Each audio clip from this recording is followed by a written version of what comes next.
This is the Automotive Repair Podcast Network.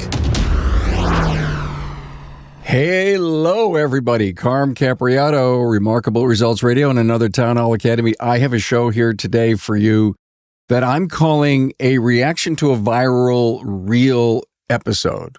What the hell are you talking about? Well, stick around. I'll explain details just a minute. And don't forget, your critical job in this episode is this. Hang out, listen, learn. If you get something from this episode from our very brilliant group here, Matt and Keith, then I want you to implement it. It may not necessarily be about what we're going to talk about, but you're going to probably write something down that says, you know what, I think I better learn about that, and I think I better do something about it.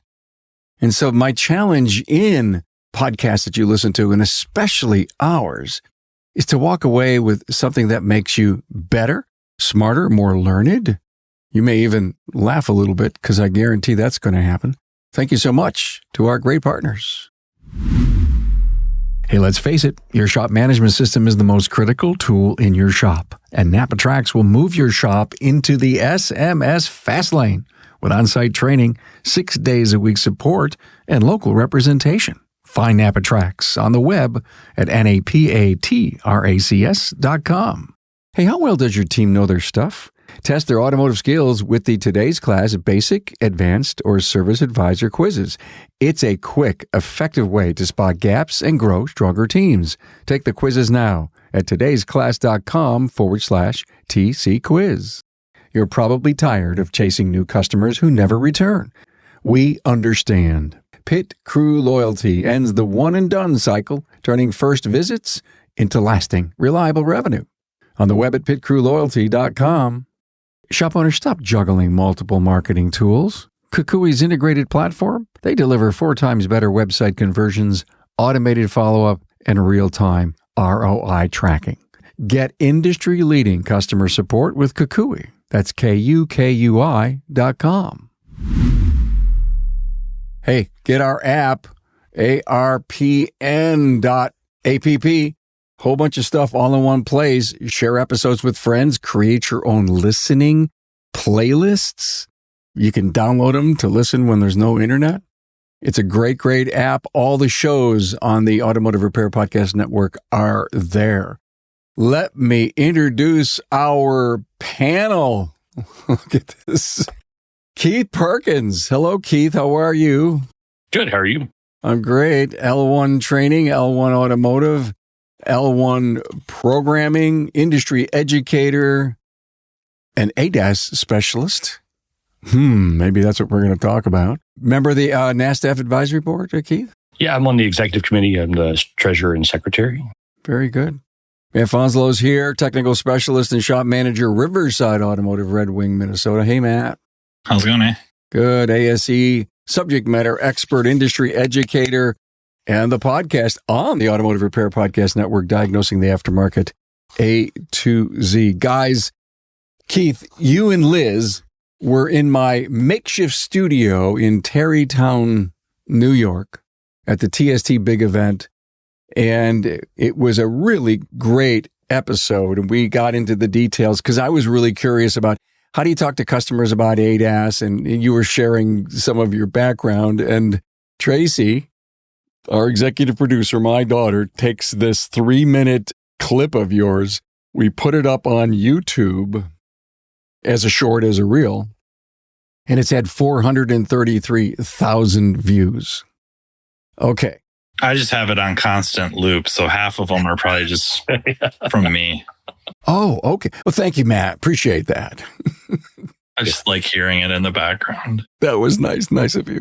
So when I saw all this going on and I realized the impact that segment that you were kind of not necessarily ranting, Keith, but you were really talking about the reality of what was going on in your world with your wife's car and an ADAS calibration and the dealership. We're going to talk about all the talk that was going on in those threads. And I was blown away by some of the gaps of knowledge, Keith. Yeah.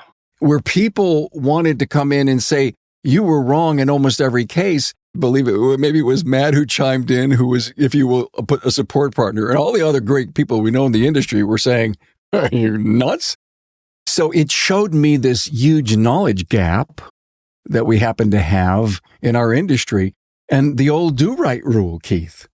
And so thank you for doing that. Thank you for Tracy to put it out, because I think what it did, Matt, Keith, it opened up some eyes and perspectives on this education, this training, this knowledge gap.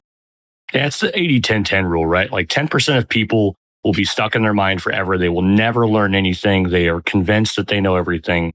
There's 10% of people that will always learn, that are always going to find out. They're always going to have the information, because once they're curious, they will outreach and find that info. And so they won't argue and they won't even really converse much about something. They're going to listen and go, that's interesting.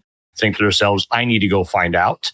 And that's who most educators are, and people, all the people that we see at all the training events. And then there's the 80% of the industry that are just fixing cars, trying to at least doing their thing. And that's the ones that we can hopefully sway, right, to the one side or the other. But there's 10% of them that usually comment that are not willing to learn. They're not willing to understand.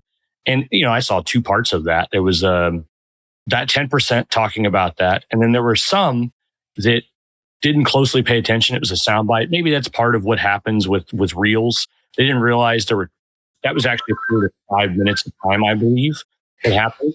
But it was crushed into a reel. And there was a cut there where I was talking about one system with a Ford. And then I was talking about another system with a Ford. 2 different ADAS systems, 2 different setups and designs. I was talking about a static calibration of a 360 camera. And then I was later talking about the forward-facing lane departure camera and lane centering system, or Blue Cruise system, whatever particular instance of that there was. And because those sound clips were together, a lot of them blew up with, it's not true. It's just a 360. It doesn't matter. I'm like, well, what I was talking about was not the 360. So people just miss out.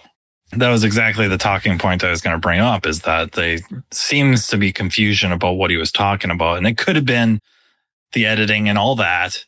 But the reality is if you know, and you can blow off a 360 however you want. It says at the end in service information that this calibration needs to be done. You need to do the calibration. When do we get to decide what really needs to be done and doesn't? When did that ever become a thing? Like, not from a diagnostic perspective, but from a actual repair procedure process. When did we ever get that type of power, if you will, to decide what really needs to be done and what we can look the other way on? That doesn't fly. And you can pick so many different examples of that. Nissan transmissions come to mind. Like, are we going to skip some certain steps? You certainly can, but it may come back and bite you. If you torqued 4 out of 5 lug nuts on every car, how many of them would a wheel fall off? None of them, probably, right? Probably. Statistically, tens of thousands of cars, no wheels would probably fall off because you did 4 out of 5 or 5 out of 6. Or I wouldn't do 2 out of 3 on a smart car, but that's just statistically, right? Like, people talk about, well, I don't have to fall. It doesn't matter if you do this. It doesn't matter. You're right. It probably actually doesn't matter if you did 4 out of 5 lug nuts, honestly. But would you ever really do that? Like, that's your job, is to do that. It's important to do it correctly. You're probably paid to do it correctly. And that's the argument a lot of those guys had, is they were like, oh, I worked at a dealer and they didn't pay us to do that. That's a warranty job. Win some, you lose some. Toolboxes have wheels. I don't even want to get into that argument. If you don't think you're not think you're being paid enough to do your job, go somewhere else. Jim Farley said himself, there's 600,000 open job positions, right? Go find another one. Why do we love to complain all the time? Is every other industry that has like skilled trades like we are, do the plumbers and the carpenters all bitch like that?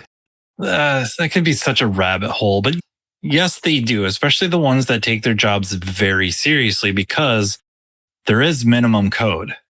But most of the ones that really take their jobs very seriously, consummate professionals, oftentimes minimum code isn't good enough.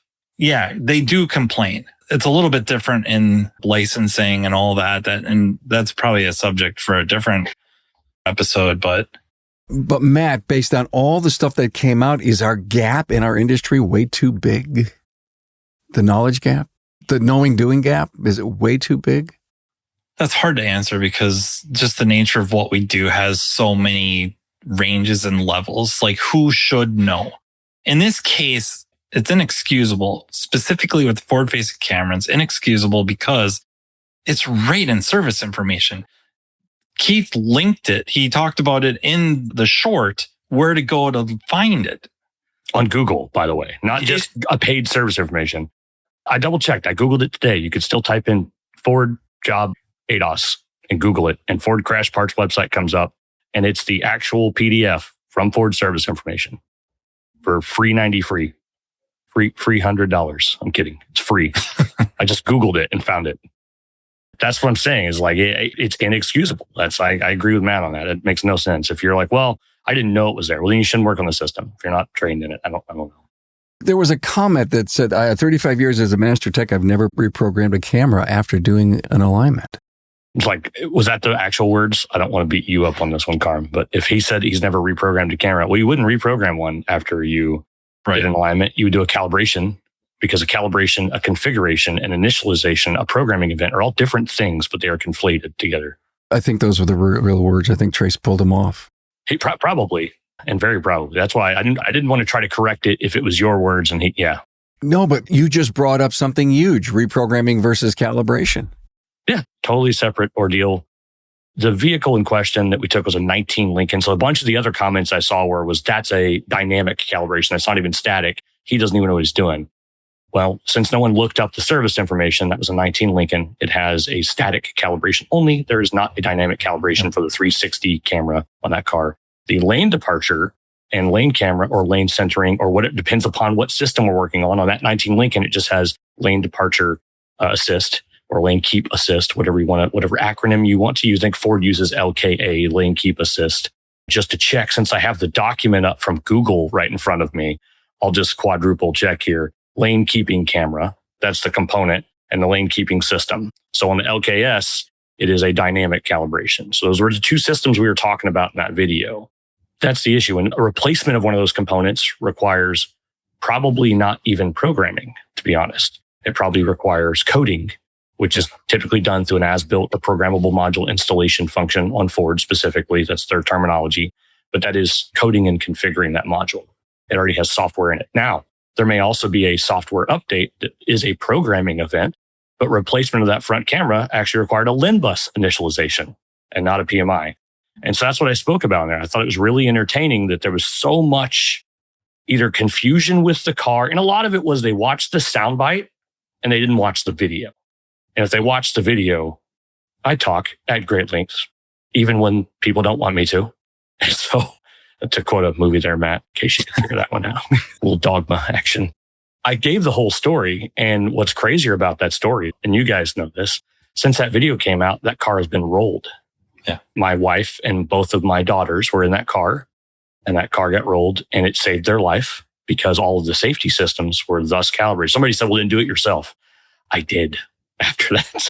We used that car in every ADAS class we do, used that car in every ADAS class we did. We have one coming up in 1 week, well after this airs. So you guys all missed it. Sorry. But we have an in-person one that we use it, and we always use that car. We do a 360 calibration. We do dynamic calibrations. That car gets calibrated over and over and over again, along with many other vehicles we have. And we replace that vehicle. So now there'll be a new vehicle we're using. Unfortunately, does not have a static calibration anymore because it's like the system the other people talked about. So your make model is important. Looking up the service information was important. And yes, it has to be done. To Matt's point, regardless of what you think, you're not the engineer, you're not the lawyer, you're especially not the prosecuting lawyer. So I would follow the OEM procedures. Yeah, or a group of 12 of your peers. And another example that comes to mind, I was thinking about the lug torquing or wheel lug nut torquing. We're talking about not doing the procedure correctly with ADAS here. And the example of the video is skipping it entirely. So one example that kind of comes to mind would be there are some car lines where on jobs that we have done, and some of the people listening have done literally thousands of times, literally, a car line will change something where a certain part has to be replaced. And I'll use an example of Ford. I don't want to be picking on Ford because we're talking about Lincoln in this case, but it's the best example I can come up with off the cuff is that there's bolts that need to be replaced with caliper replacement, or if the calipers have been removed. And In service information, it tells you to discard these bolts. There's people that have done thousands of brake jobs. They don't read service information. They never look it up. Those bolts never get thrown away. They get put back on. And when they find out that they were supposed to, they probably, in this case, comparing it to this ADAS situation, they're blowing it off. Like, what are they going to do? Are they going to break? I don't know. They want you to replace them for a reason. They're, torque to yield or something once. And now if you don't do that, what position are you taking, presumably in a courtroom or just amongst your peers, your friends? What position are you taking? Like, well, they looked good. I mean, cripes, they're big enough. Why would they shear off? None of us would do that. They should have been fine. It's not my fault they can't design a bolt. But they told you flat out, this needs to be done. You're going to tell a jury of your peers, like, well, I know better. I've been doing this for like 30 years, 20 years, 15 years, 40 years. I know better than them. That's going to fly. That's your argument. It's no win. You can't. You don't have a leg to stand on. Let's face it, your shop management system is the single most important tool in your shop, period. NAPA Trax was built from the ground up to make your business more profitable and efficient. We provide an extensive set of tools to increase and track profitability in real time. NAPA Trax offers the industry's best post-sale support, hands down, and we train your people on site. Yep, on site. And we offer remote refresher training 10 times a week, and customer support is open 6 days a week. Give us a call, visit the website, or join our Facebook community today to learn more. We'll prove to you that Trax is the single best shop management system in the business. NAPA Trax is always customized and tailored for you, whether you're a one-man shop or a large multi-bay or multi-location company. After all, it's your shop, so it's your choice. Visit us on the web at NAPATRAX, that's NAPATRACS.com. Hey, Carm here, suggesting you discover a smarter way to train your entire automotive team. Experience powerful, bite-sized training sessions accessible from any device in just 5 minutes daily. It's perfect for technicians, advisors, and managers alike. Today's class prepares your shop for sustained success by reinforcing crucial knowledge. Plus, add a competitive edge with our leaderboard to make learning fun and rewarding for everyone. For effective training that delivers, turn to todaysclass.com. Most shop owners feel trapped spending on ads while half their first-time customers never come back. It's frustrating. It's exhausting. And it's not your fault. The industry average is 54% one-and-dones. We understand how discouraging that can be. Well, Pit Crew Loyalty changes the story. Our clients cut that rate by up to 38%, raising lifetime value by more than 50%. Loyalty members visit nearly 3 times more often, creating predictable revenue without extra ad spend. Pit Crew Loyalty, where customers stay and shops thrive. On the web at pitcrewloyalty.com. Shop owners, we know you are overwhelmed with a flood of missed calls, empty bays, and disconnected marketing tools. KUKUI has spent over a decade building one integrated platform for auto repair shops.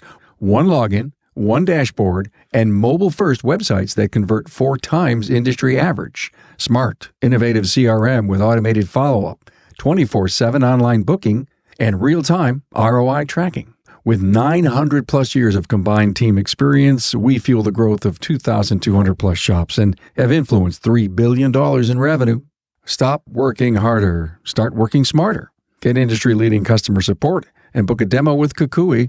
That's KUKUI.com. Why are we so quick in our industry to jump in? Well, I know better. Why do we always want to be right instead of being humble and constantly wanting to learn? Shame. Yeah, shame. Psychologically, it's shame. Yeah. I mean, you're based on everything you do all day, every day is pretty much being right. Right. And every time you're wrong, it's a comeback, right? The comeback right. bus. And you're getting punished. Most shops have some kind of thing. Almost every shop I've worked in has had some kind of thing. A car comes back on a rollback and they go set the comeback bus on top of your toolbox, a little rubber magic school bus. And I, for 2 shops, had one like that. I was like, what was the comeback bus? I've seen dunce caps. I've seen all of those things. Who had the most, it's a metric, right? And we all talk about it. It's the thing we hate is being wrong or missing something. And every single job, and to lean to Carm's side and away from Matt's side on this one, I think it's way worse than what it should be. It's a much bigger gap. If you go look and read service information for every job you do, you will find out you've probably only done like 40% of every job correctly. There's something that was missed. There was a calibration, a relearn, a torque spec. It's torque specs, right? If we really want to beat people up on it. Yeah. And I won't name names, but like there was a conversation between a bunch of people of someone saying, oh, well, flat rate techs are by and large better than hourly techs, was what someone said. They said, I would venture to bet. And I said, I will not only venture, I will indulge you in that bet. I will bet. And then at the time, I bet that person $10,000 to the charity of their choice. We would both bet $10,000, charity of our choice, and we would put two of his best flat rate techs versus two of my I only have hourly techs, two of my best techs, and they would both diagnose a job and they would both do a repair, and they would be judged on who got it done the fastest. So leaning towards the job of the flat rate, but it had to be correct, which meant they had to go look up service info. And I wasn't going to lay out what meant correct. You either know how to do a job correctly or you don't. That was not taken up. I made every effort to make that happen. So it didn't. And it's not an open bet. I don't have 10 grand burned in my pocket right now. I've made a few investments now. And it's because that person realized, yeah, my guys don't torque every bolt. They don't read every instruction. They don't relearn everything they're supposed to relearn. They didn't replace every component they were supposed to replace. We just did calipers. We pulled calipers off, but we did a control arm on and some other suspension work on a Mustang recently. And it was a 2007, 20-year-old Mustang. Had to replace all the bolts. $89 in bolts. Thank goodness we estimated, because otherwise that would have been $89 coming out of the incidentals fund that we estimated on that job. Right. And it was, why do you have to? Are they torque to yield? They're not torque to yield. To Matt's point, because I know what he was alluding to, and I know he didn't want to get too technical with it, but I'm going to get technical with it. A lot of bolts are made to be tightened one time, and the threads warp and move and tighten and flatten.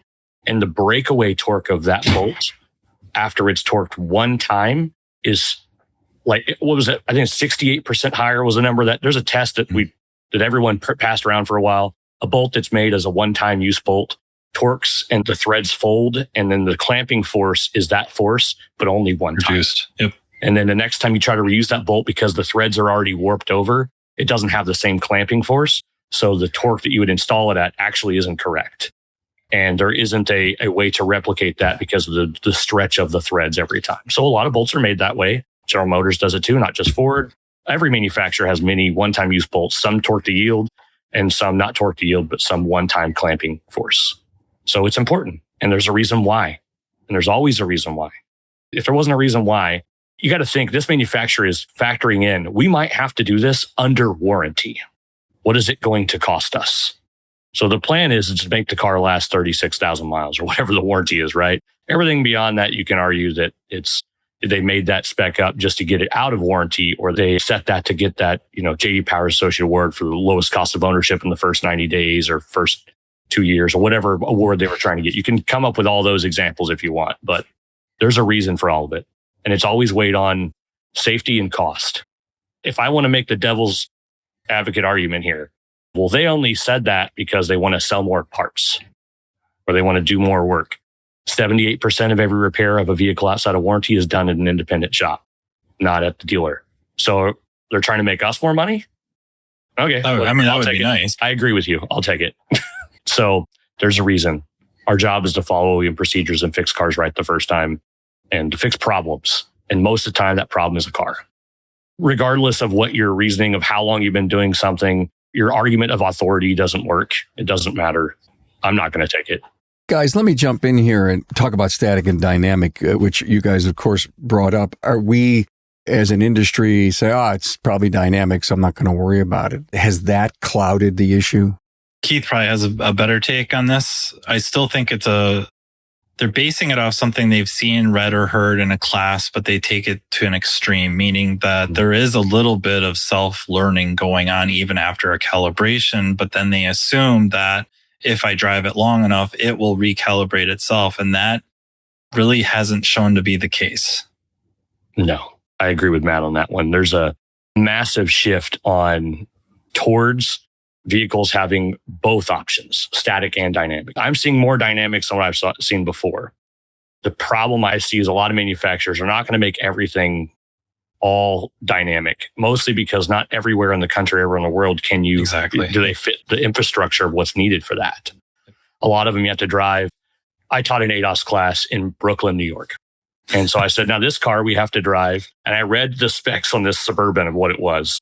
And I was like, we need to drive over 35 miles an hour and not accelerate or decelerate. And we need to not change or turn very often. I'm like, well, that takes out everything in an hour radius of here. So I asked guys, what do you guys do? He goes, oh yeah, we have to go out to X, drive over to whatever, get on the freeway and then go do them and come back. He's like, yeah, it's 20 minutes to get out there, 40 minutes to get out there, depending upon the time of day. And then it's only a 10, 12 minute drive, but then it's 30, 40 minutes to get back. He's like, yeah, so, most calibrations take an hour and a half. I'm like, I'm 42 seconds from the freeway in my shop.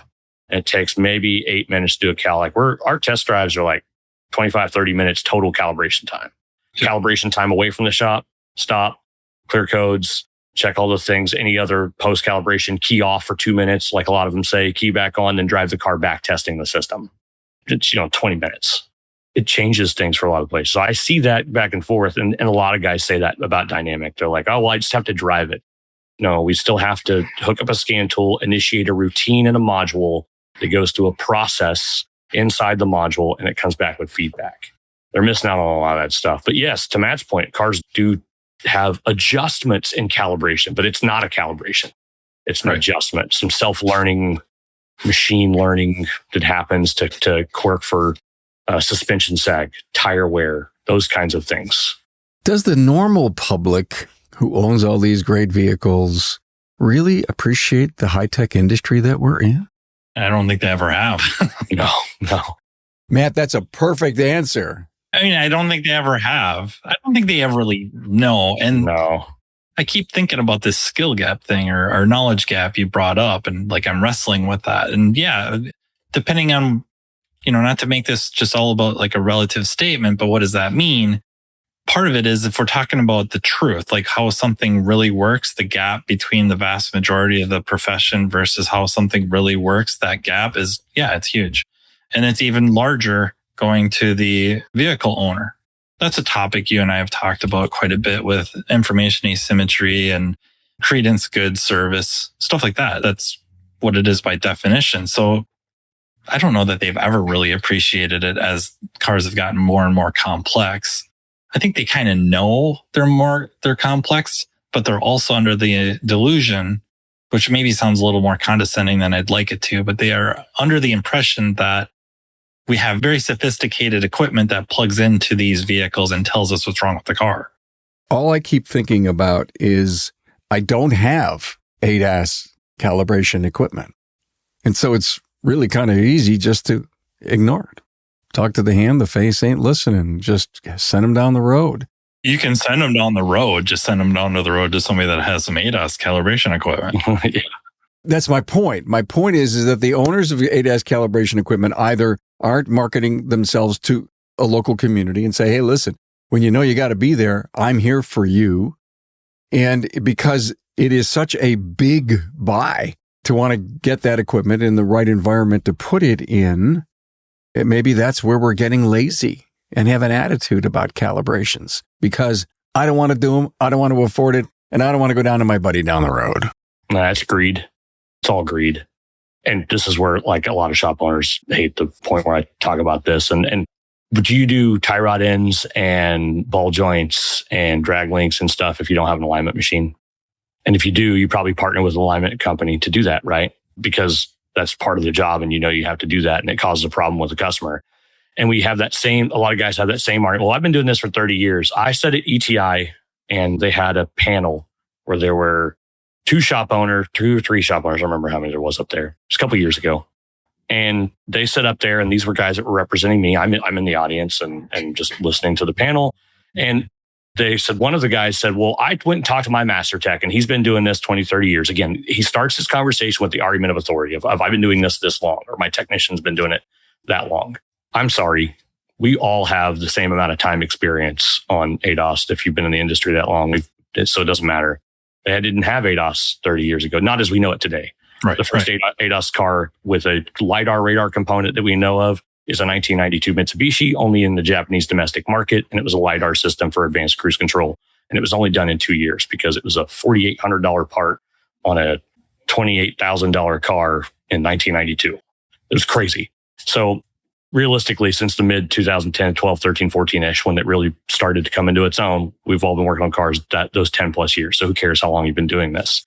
So I've talked to my master tech and he's been a master tech 30 years. And he said, if I take the part off and I put the part back on, I'm not going to need to calibrate that. He said that up on stage at ETI in front of every vehicle manufacturer and tool manufacturer, scan tool manufacturer in the country as a representation of our industry.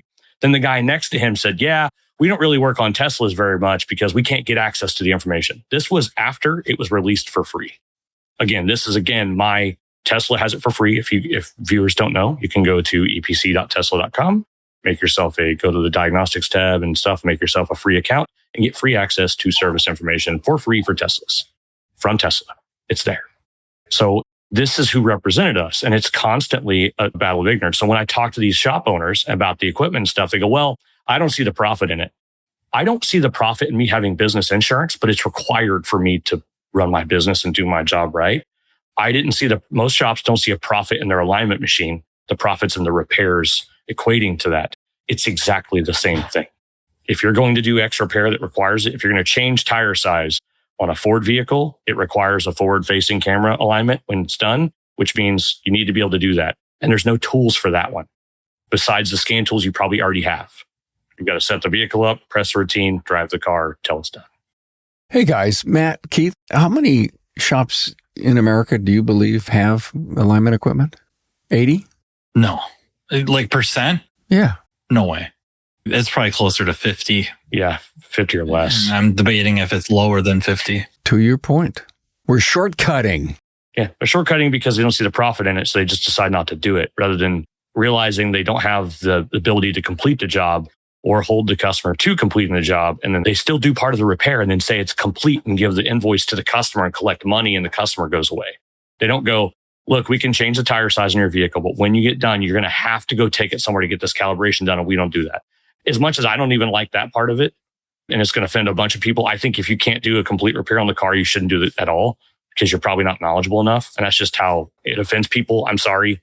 I'm mean. I don't know what to say. I tell people every day when they call my shop that says, hey, I just got XYZ shop just told me I needed to call you. I need to buy a computer and put it in and bring it to you to program it. I just tell them straight up over the phone, hey, like 80+% of cars that are brought to us that way didn't need a computer. Our belief here is that if they're incapable of installing and programming a module, they're incapable of diagnosing it as being a module. We think they're probably wrong. Why don't you bring it in? Let us check it out. I do everything I can to not discredit, but dismiss that information. I just don't do it. I don't think if you can't do the whole repair, you shouldn't do any of it. I'm sorry. It seems like it's fear driven. Yeah. And this is probably an incomplete thought, which anyone that knows me knows that's about all I'm capable of. But lots of them. Yeah, lots and lots of incomplete thoughts. Maybe somebody could stitch them together and then make one good complete thought. I don't know. But there's fear of the customer, right? The fear that we're going to lose a customer. So they call up, they want a price of whatever requires removal of something that messes with an ADAS camera or radar. So it's going to trigger the requirement to do a calibration. But I don't want to tell them that because it's going to add to this cost. So the wheel alignment following a manufacturer, pick who, Audi, I don't know, requires a calibration after a wheel alignment. And they might even point out specifically one that messes with the thrust angle. But beside the point, if it says it needs it, it should get it. But I don't want to add that cost to my estimate for fear that I'm going to lose this job, lose this customer. So there's that fear. If something horrific would happen, and I really don't want it to, but if something horrific were to happen where just a national news story of an independent repair shop, a dealership, somebody where a terrible accident occurred attributed to an ADAS system not working the way it was designed because the previous, technical specialist, ADAS specialist, whatever, or shop didn't do the job to completion. They skipped this step and they see the size of numbers that are going to be the shop is going to be hit with. Now the fear of that repercussion will outweigh the fear of loss of the customer, and magically everyone will be quoting ADAS calibrations on jobs that are required to have ADAS calibrations. So it's like this misappropriation of fear. Since you haven't seen the big lawsuit, you don't fear it. And since you haven't had a customer come back and say, hey, you know what, ever since you did that, my car slams on the brakes on this corner if there's a truck coming around. That hasn't happened. So there's no fear. They're more fearful of losing the client or the job, the service, than the repercussions of not doing it right. And then when that becomes a fear point, like a reality, boom, now we're like forced to do the right thing. It's insanity to me. It's absolute insanity. Well, the more we don't do it, the greater degree of having a major problem happen. And the sheer number of cars that have systems in them that are now in a age of being serviced, the probabilities are going up. We're starting to see more and more lawsuits activity for like glass companies and I think some dealerships now. So I'm sure eventually it's going to happen, but why are we waiting and all devaluing ourselves and our colleagues / competition if while we're at it? I don't know. I guess my new favorite word is just so absurd. Yeah. Reminds me of the Anton Yelchin thing. The guy, the actor who played Chekhov in the newer Star Trek series, a reboot, the movies, not a Trekkie or anything, but he passed away. He got out of his Jeep, walked around to open the gate of his house, and his car rolled forward because it had the knob shifter. And so there was complaints about this, about issues of other stuff getting damaged, property getting damaged, people getting hurt. But until a popular actor was killed by his car, Chrysler, Fiat Chrysler, whatever, French, Italian, whoever owned it that week decided that now we should make a software update recall that when you open a door, that the car should go into park like automatically, which Audi and Volkswagen have been doing for years and years and years. I know because it frustrated me trying to do alignments on them because I'm trying to look down at the lift and open the door and roll the car. And when I open the door, the car goes into park, annoyingly so. It also really ticks off people that can't back up trailers with just their mirrors. So. Hey man, that's why I do pro backup assist. I beat up on Ford, and just so everyone's clear, I own 7 Fords, and to replace Liz's Lincoln, we bought a new Ford, a new to us. Yeah, got a 25 Expedition to replace it. So okay, well, we're so happy that they came out okay, Keith. I mean, they all walked away too. Yeah, they all. So for those who didn't hear, just that same car, that Lincoln, it did not get repaired properly at the Ford dealership, which it's right now, the brand new Ford is at a third Ford dealership. So we're not burning bridges. I'm just saying, we find issues and we move our business elsewhere. It's under warranty, so it's got some warranty work. We got a phone call today. As soon as I get off here today, we're going to go pick it up from the dealer. But that car did its job. That Lincoln did its job. All the safety functions on that car worked. They were driving highway speeds, and they were sideswiped by another car. They went off of a guardrail and off the side of a bridge down 20 feet and rolled the car at highway speeds. It landed right side up. Every car, Carm, I'll send you some pictures if you want to find a way to edit in the picture of the car right here or whatever, that's fine. But that car was crunched in every corner. It was crunched every corner down. The front windshield was caved in. Every glass was almost broken. Every single panel was banged in. None of the doors would open properly. So they climbed out the back glass. My 12-year-old, my 15-year-old, and my wife climbed up the back glass, sat there. Ambulance came by. They all took an ambulance ride, went to the hospital, but no broken bones, just contusions and some abrasive stuff from seat belts and all the other safety functions that worked in that car that did everything it was supposed to do. My children and my wife are alive today because that happened. So when people hear me talk about this, I'm like, oh, you're really fired up. I lost my uncle and my grandmother on the same day because they didn't wear a seatbelt. But I got to keep my cousin and her 2 baby children because they were wearing seatbelts. And then because they had a tire blowout in a Ford Explorer of all things. Wow. A completely different incident. Completely different incident years and years and years ago. And then I got to keep my wife and kids because their car did the thing and seatbelts did the thing. I believe in seatbelts. I believe in safety functions. I believe in all those things. I had that video that I did where somebody had defeated the pretensioners in a seatbelts in a car and was trying to sell the car that way. And I caught it. And everyone's like, you took that really serious. I'm like, yes, I take seatbelts and safety and automotive repair serious because that's my job. You bring your car to me. My job is to make sure that I fix it properly and safely, hopefully the first time, and hopefully at the most reasonable price that I can so that you're happy. But at the end of the day, I just need the car fixed right. And I need it fixed safe. That's all that I care about. And so I think these systems being calibrated is safe. I've proven that. Carm, I apologize. I haven't got you that trifold image to show. Oh my God, Keith, I'm not even sure we want to go there, but you just said right and safe. And if we were trying to pull something for the listener to listen and learn and then implement, maybe the kind of language that we're talking to our clients about, Keith, is right and safe. Now it goes back to the acetate that I want Keith to create. And so it's on everybody's counter. So that it shows if we've got a 1 degree misalignment, then what does it mean down the road? Because we're looking for adaptive cruise to work and lane keep and all that stuff. And if the client says no, from a $99 alignment plus the $299 or whatever the calibration is to do it right and safe, then you can go down the road and do it because we choose not to. Yeah. That's the other arguments that were in there all the time. Is guys were saying, I've done tons of these and the systems always work afterwards. And it's a complete misunderstanding of how they work.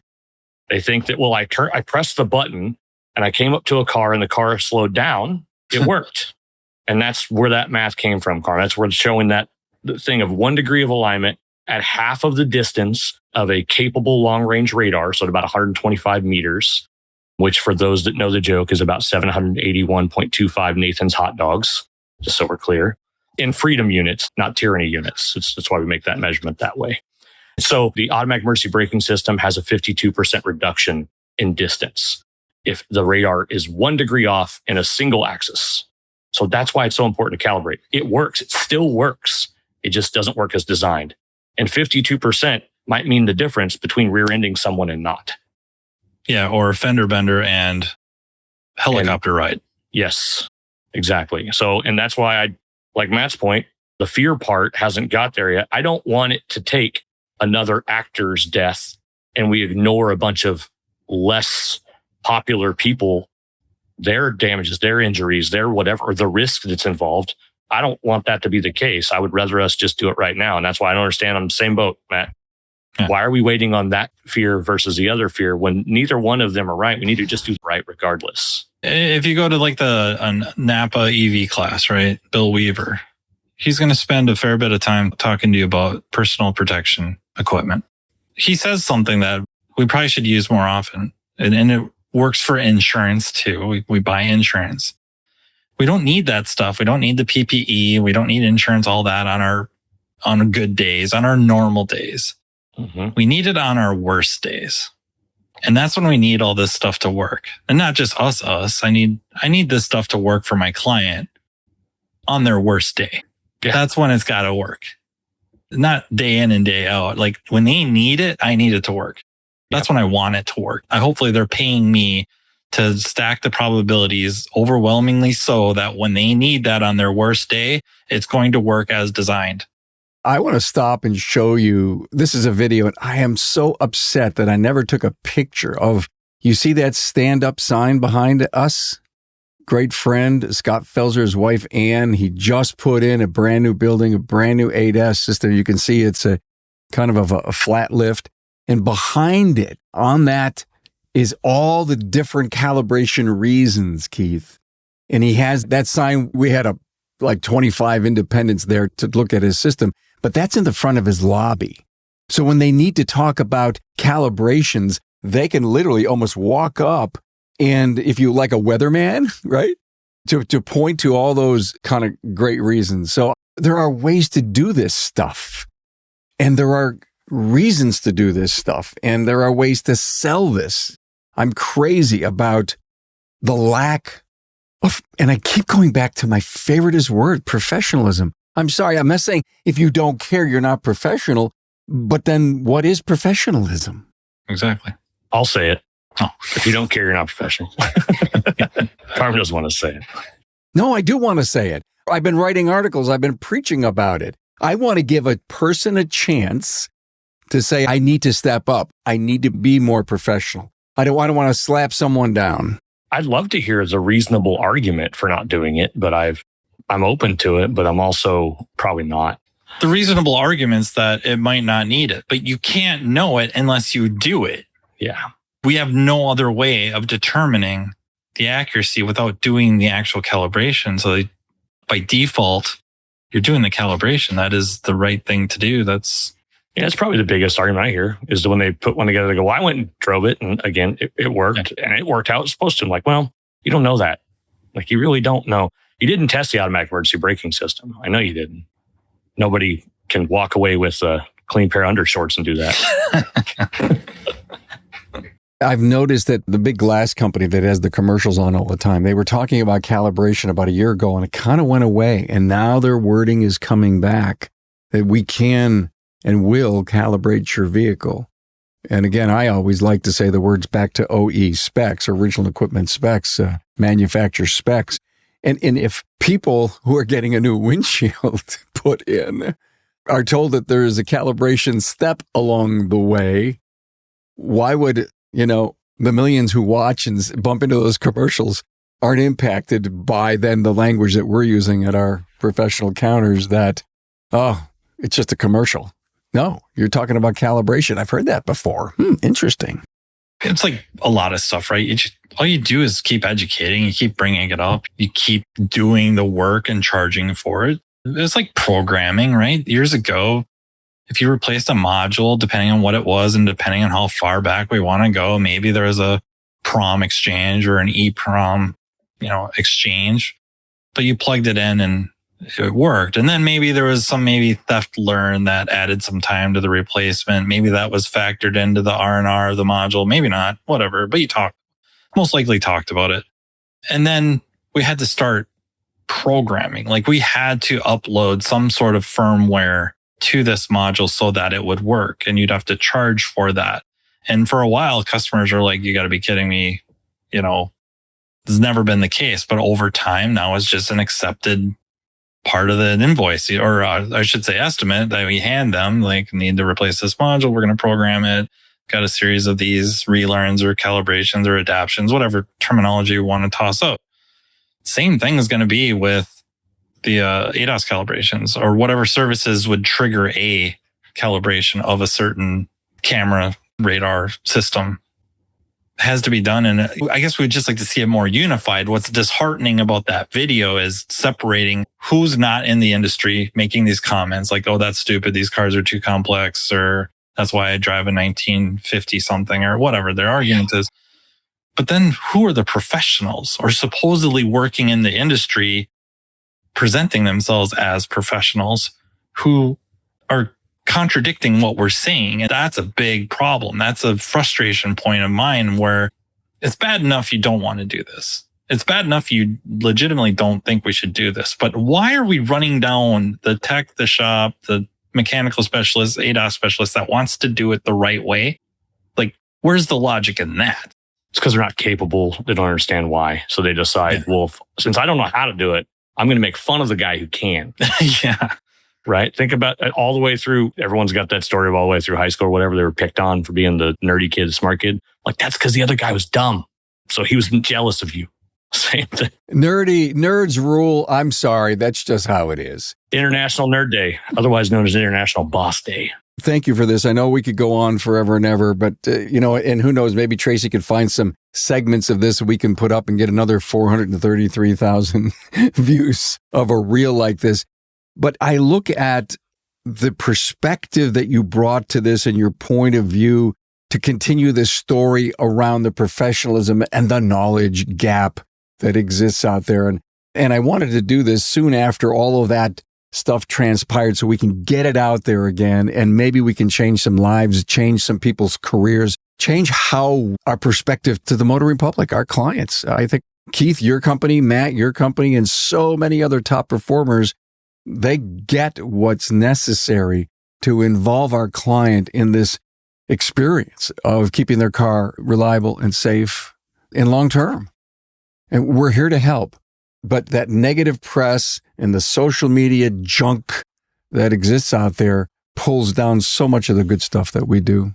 If I remember right, and maybe this was a different thread, but I'm pretty sure it was in a response to Keith's or your video of Keith's rant. there's something about fixing and repairing. And there might be, like fixing might be making a symptom go away. Like I did this and now it's better. Whatever that may be. One really left field example I have is years ago, the car would set lean codes, rich codes, whatever, needed a new mass airflow sensor, was contaminated. So you clean it and then you put it back together and the car ran better, had better power, check engine light didn't come back on. But then down the road, it would fail an emissions test like an IM240 due to a mass airflow sensor wasn't reporting properly.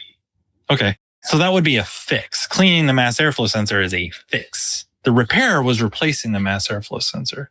In this case, maybe you fix the car pulls to the right, but the repair is you fix, take care of why it's pulling to the right with the alignment. And then you do the calibrations that are required by the manufacturer of the vehicle.